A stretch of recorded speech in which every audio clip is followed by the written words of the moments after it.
Okay, good morning. So, best practices for 21st century school education. And I would like to introduce that we are living in a very fast changing world, and producing more or same kind of knowledge and skills will not be sufficient. Will not be sufficient to address the challenges of the 21st century uh, future. And a generation ago, the teachers could expect what they taught would last for the lifetime of the students. But today, because of the rapid economic and social changes, schools have to prepare the students for the jobs that have not yet been created, and for the technologies that have not yet been invented, and for the problems that we do not know what will arise in the future. So to prepare the students ready for the 21st century challenges, we need to transform our schools from good schools to great schools. So to lead the transformation, school leaders must develop a thorough and deep insights into few domains like school environment, curriculum in content learning, assessment technology, and few multidimensional practices we have to do. And teachers often assume that if we are using the interactive whiteboards in the classrooms, the electronic tablets, the clickers in their classrooms, they are thinking that they are practicing the 21st century skills. While the technologies can certainly be included in our classrooms, the hardware and software has very little to do in the classes. But the best practices can come out only when the teachers are trained properly and when they know what are the 21st century skills and how we are going to train them. So today my talk will be on the best practices, and I will be focusing few points on Indian education system and what is the style of our schooling here and what are the 21st century skills, the curriculum and the education, and to transform the schools from good to great. What would be the role of the school management, the role of the teachers, and what practices can really transform the students to be reached to the 21st century challenges. So now let me share my screen here. We'll go with the first slide. Indian education system. So our Indian education system, earlier we used to have the traditional education system, which we call it as a customary or conventional education, and then modern education, and now the 21st century education. So traditional education system, our education is not just about books, but a part of teaching and learning. So in this part of teaching and learning, the teacher had a major role in imparting the knowledge to the children. So in olden days, the educational process involved sharing knowledge and providing shelter and gathering food, making weapons and other tools. Slowly, the traditional education is also called as a conventional education. That is, we are making them learn about the ethics, manners, skills, and social practices to the future generation, which is very much necessary for their survival. And in traditional education, students used to learn the customs and tradition, and mostly there were no books and information for them. It was only the teacher who used to train and teach all these things orally. So at that time, the priority of this teaching went for making the children learn about the morals, values, and ethics. And slowly, with the modern education, the modern school system was brought to India, including the English language also by Lord Thomas Macaulay. And the curriculum was very much confined to the modern subjects such as maths and science. They thought that teaching the metaphysics, philosophy, and psychology were not at all useful, and only science and maths were given more priority. And the teaching was confined to the classrooms, and the link with the nature was broken. So completely inside the four walls, whatever the teacher used to impart to the student, that is considered as a information to them and knowledge to them, and that has to be retained with the student for a time. And in this 21st century education, this education is varied, and with a variety of technology, computers, internet, the apps, and many more things, whatever is related to the technology. Now, the diverse knowledge has to be spread among the people. And new inventions and new discoveries have revealed the unknown world to us more vividly. And today we are able to sit in our drawing room and we are able to know about the complete universe. Under the sun, everything is possible. Now, in this 21st century education, there is a lot of information available both for the teachers and the students. And our challenge is how to make this information into knowledgeable and how to transfer all this information to knowledge and how it can be applied. So now let's talk about the school education in India. Now in India, with a huge population, our Indian schooling system caters to over 250 million students. So out of those 250 million students, 131 million students are enrolled in government schools. That means more than 50%. And 191 million students enrolled in private schools. And we have around 1.5 million schools, including the government, private, aided, international, and special children needs too. And now we have the teachers, around 8.5 million teachers in India. Now, once upon a time, we used to think that a good and great school means, we used to think a school which has huge buildings, well ventilated, a huge playground, and the teachers, good number of teachers, and everything. We used to consider that as a great school. But now the trend of what we are learning, it came into the focus, and the schools are considered as good and great, where there is lot of learner-centered involvement. How the teachers make the learners learn more and more related to these 21st century skills is very important now. And our school system is divided into 5, like the children of 3 to 5 years age in Montessori schools, lower primary from 5 to 10, upper primary 10 to 12, and high school and secondary school. So in whatever school it is, and during this pandemic period, most of the teachers and most of the students are forced, they were compelled to learn the technology, and they have to train the students in the right way. And for about 50% of the population, whoever have joined into the private or international schools, and there is no problem in acquiring the knowledge through these technologies. But the problem comes to the poor children who have been enrolled into the government schools, where they have been deprived of the technology. So in this 21st century education that has to respond to the economical and technological and societal shifts, there is happening at an ever increasing pace. And this education is really challenging for us because the student and the teacher and the syllabi and the curriculum, it should be flexible and it should be creative, and it is also a complex process. And it addresses a rapid changing world filled with fantastic new problems as well as exciting possibilities. So to speak all these things, that training all these skills is very important for us. That is okay. But when it comes to the practical application, the role of the schools, the role of the teachers, the role of the parents, the stakeholders, and the learners, everything is important for us. And the schools have to be transformed from buildings to the nerve centers, and the walls will be very porous, they are transparent, and the teacher and the student community, they have to work together collaboratively, and they have to create the wealth of the knowledge. And this century will require the knowledge generation, not just information delivery. And schools will need to create a culture of inquiry. Now, so many schools have a lot of syllabus, and they think that all this information has to be dumped to the students in the classrooms, either with the help of the technology or with the help of the teacher who is teaching them for 50 minutes to 1 hour in the class. But the intention here is our input of the information is no more required, because we have to see that the child is going to acquire some knowledge, right? And the information, whatever we have given, it has to be transformed into the application. So our teaching methods have to be changed.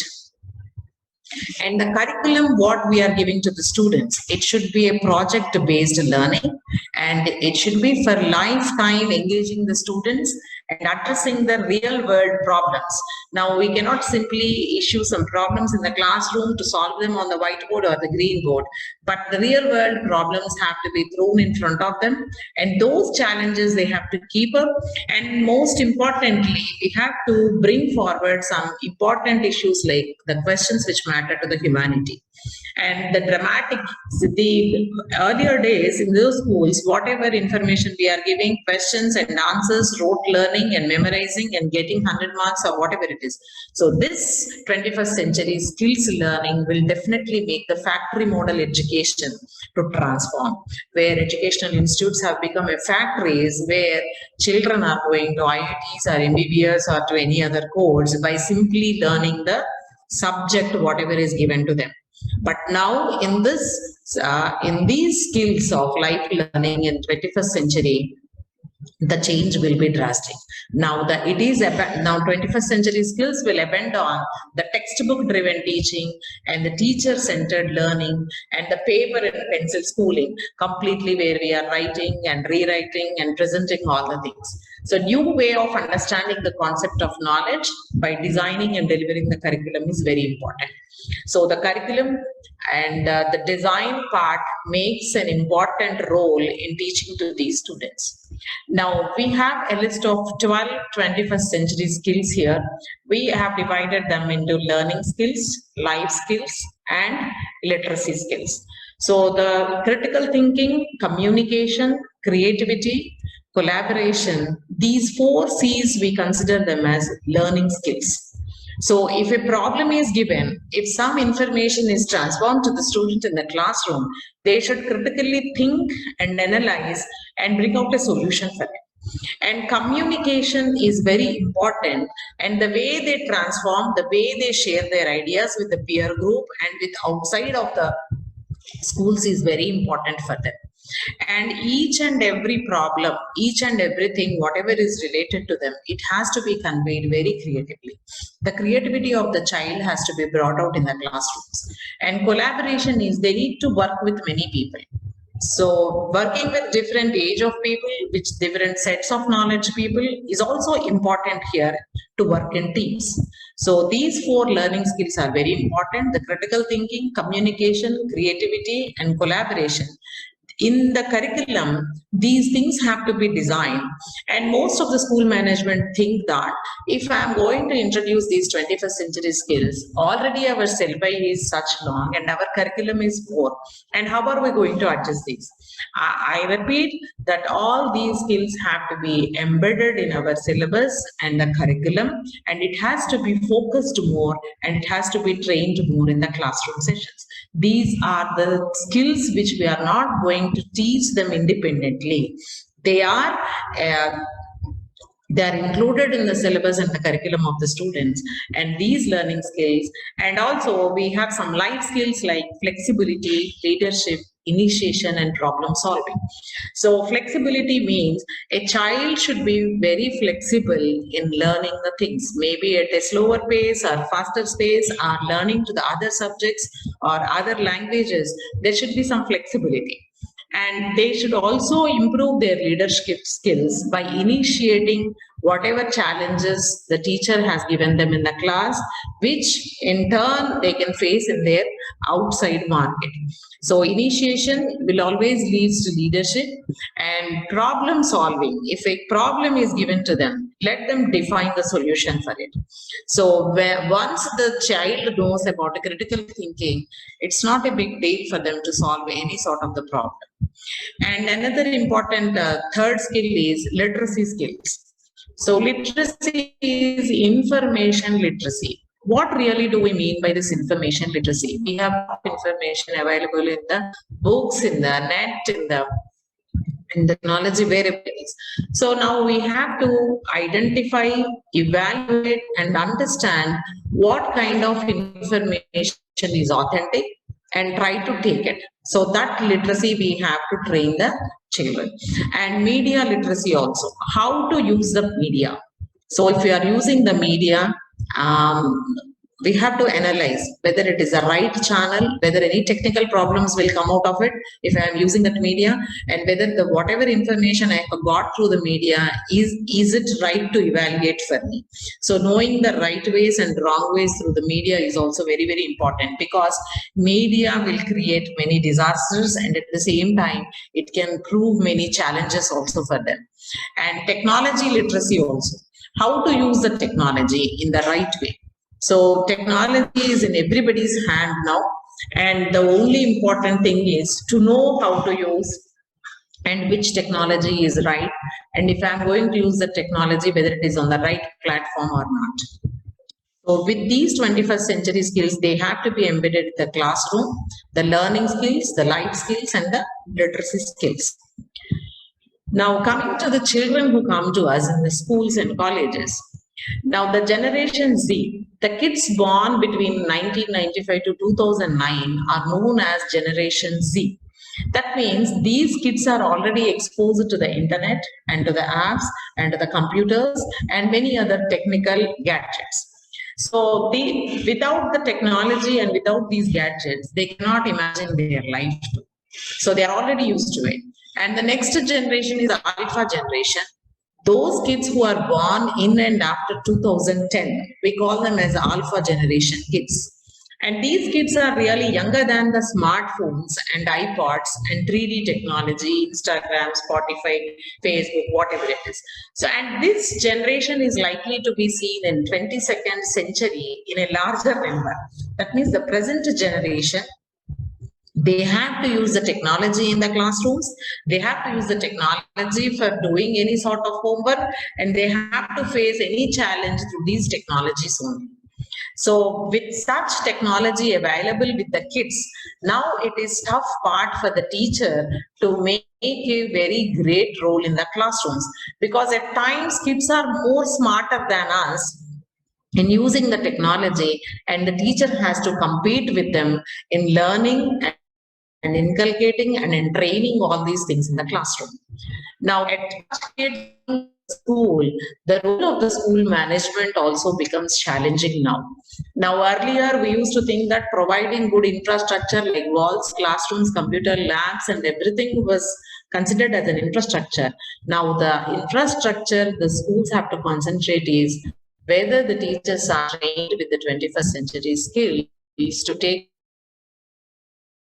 care of all these Alpha and Z generation kids. So providing good environment with updating infrastructure is a challenge, and training the teachers regularly to meet the needs of the challenging world.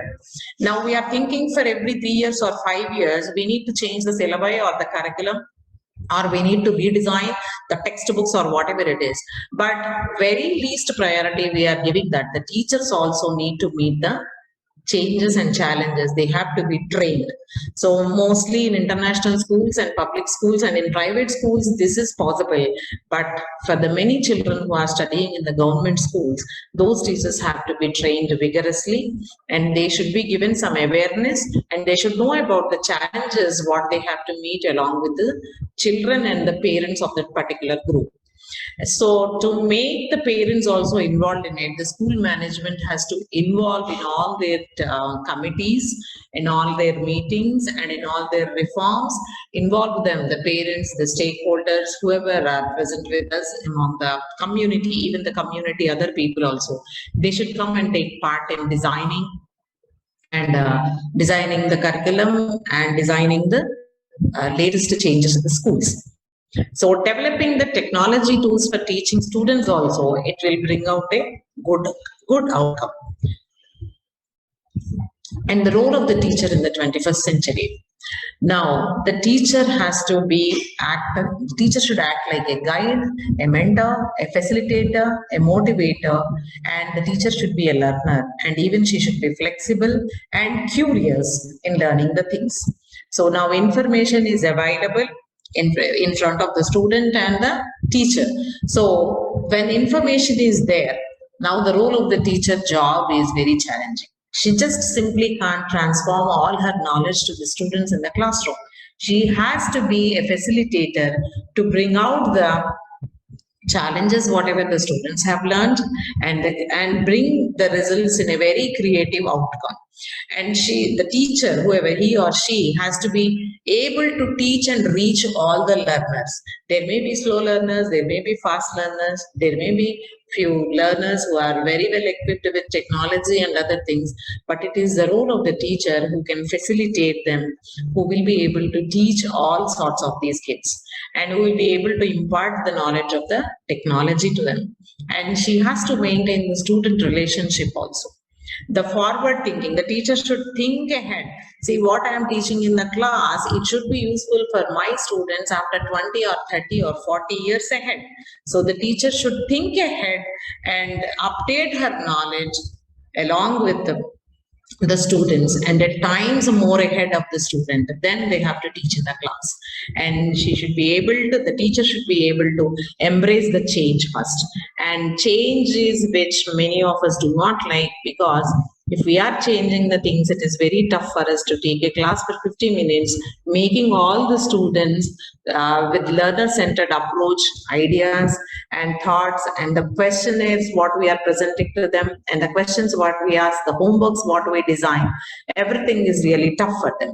So the teacher has to be more updated than the student in this 21st century, and they have to be trained at very frequent regular intervals, and they should be ready for their change.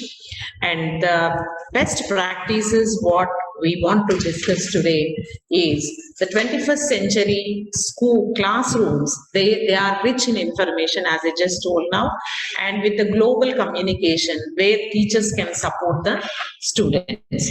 And schools should reorient themselves from delivering the content to the building capacity, and the focus should shift from instruction to developing growing skills.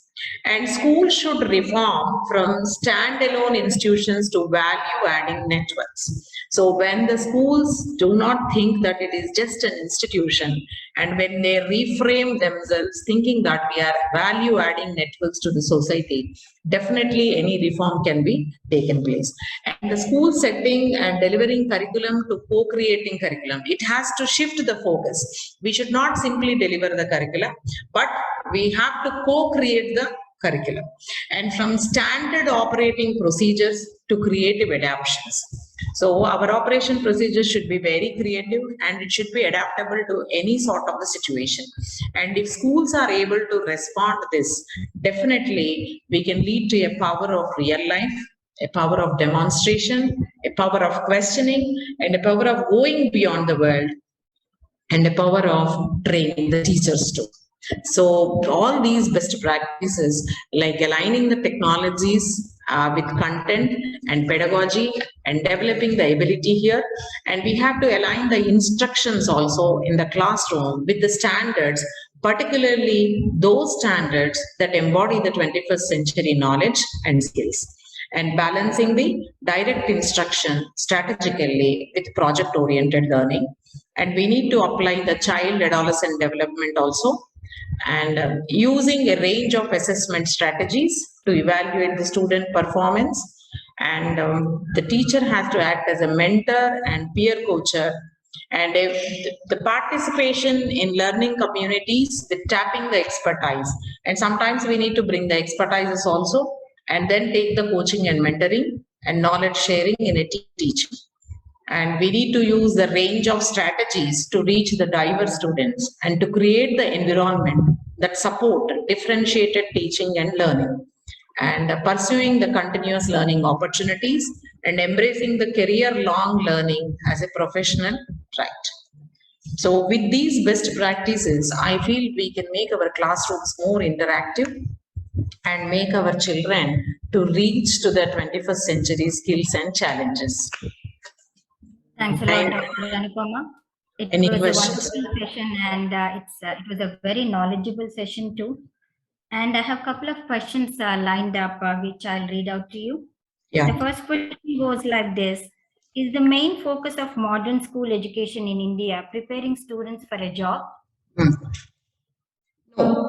So what I mean to say is, we are not in the modern school education. We were only taught with the basic science and mathematics, and at that time there was no technology. So we never know how the jobs will change. So now what I mean to say is a school job is not to make a kid to decide at that particular age what job he is going to do. It is the role of the schools to make the children understand the skills which are required outside the classroom. Okay, ma'am. The second question goes like this. What are the big problems you see in reforming schools today? Yeah, it is the infrastructure and the teacher training and the quality of the teacher adds a lot. So the challenge is today the international schools or public schools or whatever it is, they do have really wonderful infrastructure. The only big problem is training the teachers is a tough job. And the teachers have to readily accept all these skills. So skill-based learning, we are not used to it. So now it is the time for us, because I have already told you that we don't know what jobs we are going to get. All the jobs, the existing jobs, may be obsolete after a few years. So the big challenge is only training the teachers is the big challenge, and making to meet these alpha and Z generation kids is also another tough task for us. Right. So you said the transformation has to start with teachers, but do you think they are ready, and how to overcome the challenge? Yes, the teachers are always ready. Ms. Pravina, I would like to say you, this COVID-19 has made many teachers forced and compelled to learn the technology. And now they are able, for the past 2 years, from online teaching, classes have been going on. Even in a small schools also, the teachers are being used it. So I think teachers are always ready to learn the new things. The only thing is the managements and the community and the government or the school management, they have to take an initiative step to train them in the right way. So training is very much required, and motivation for the teachers is also very much required. I think if they are trained, definitely they can meet few challenges.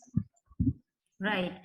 In the present times, ma'am, most of the schools, they mainly teach for exams. How to change the mindset?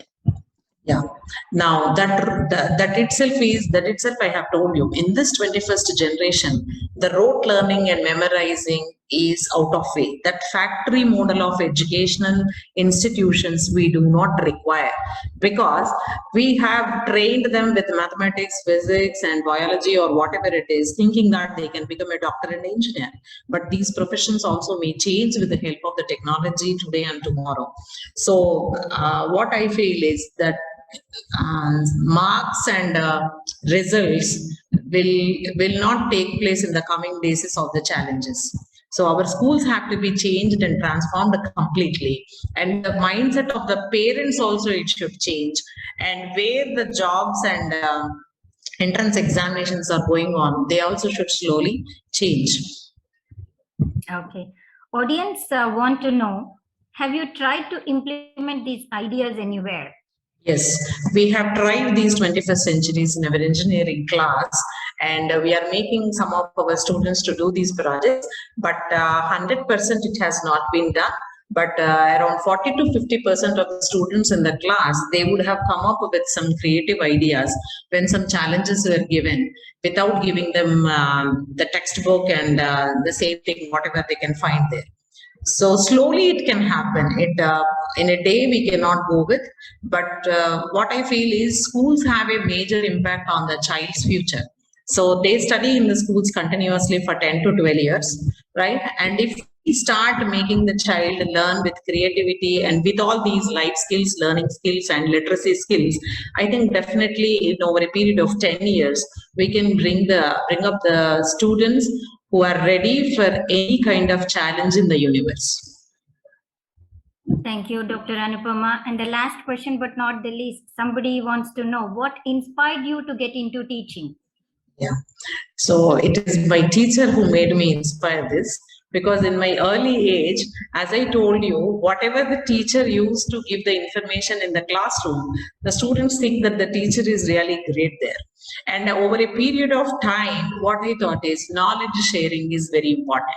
And now what I think, with knowing all these 21st century skills, I think something is there which I have to contribute to my students, that being updated with the technology, And every day it is a challenge for me while taking online classes or while giving a seminars. I learn from my students also. So our students are far ahead. Then I thought teaching and collaborative learning is very, very important, which is a part of this 21st century. And being a teacher, I feel I will be always refreshed, learning, unlearning, and relearning many more things. So it is a challenging job, I feel, and I get a lot of satisfaction. I did come out of compulsion into this job, out of my choice, I came here. So I really enjoy this. Great to know, ma'am. And now we have now completed the round of questions. On behalf of School Journal of Education and schoolreformer.com, we like to thank you for the talk and for patiently answering all the questions. I like to also thank the participants in the meeting, and we will be closing this meeting now, ma'am. Thank you. Thank you. Bye.